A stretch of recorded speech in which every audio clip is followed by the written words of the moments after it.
Dietary is still kicking around the chat here. Bitcoin is not increasing in supply. There is no second best. Yeah, exactly. Tell me, he says, I've got a link to an article talking about Peter Todd proposing to raise the supply of Bitcoin. I mean, there's been a lot of proposals. That doesn't mean it's going to happen, right? That's the beauty of, yeah, I'm not saying that you think he's Satoshi. He's been a big part of Bitcoin though, and what Bitcoin has become. He was part of the block wars back in 2017 or whenever it was. But just because Peter Todd thinks that we should raise the supply of Bitcoin, or anybody did, even Satoshi started moving his coins around, he made a press conference and said, okay, I want to increase the supply of Bitcoin from 21 million to 21 billion. Deal with it. It doesn't matter. He has no ability to do that. Even with 1 million coins, he has no influence on that. If he's running a node, he has a vote in what happens. So, I mean, that's what I mean. Like, you can't just, it doesn't matter what Peter Todd says or Satoshi or Donald Trump or anybody. It's not based on it. You're thinking of like the proof of stake. That's how proof of stake works, which is like Ethereum, all these other coins.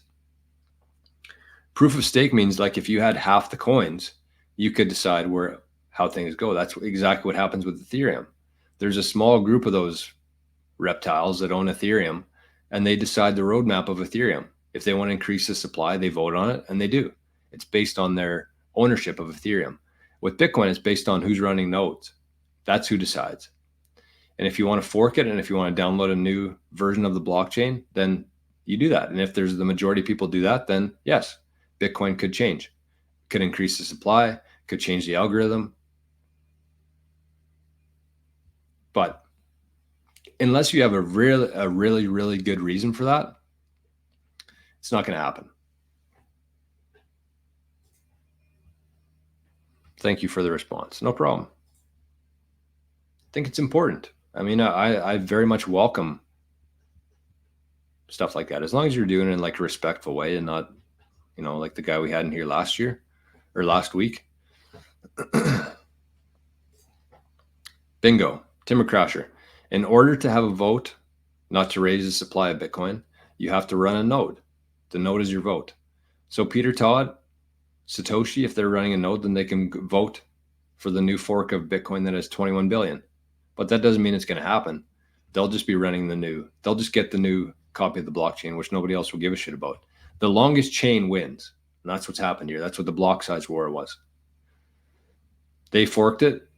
The people decided that they didn't want to do that. The majority of node holders or node runners didn't go along with that. They got a bunch of free Bitcoin Cash. They bought Bitcoin with that. And look at the difference there. Bitcoin is worth 68,000, and I think Bitcoin Cash is worth what, $300? So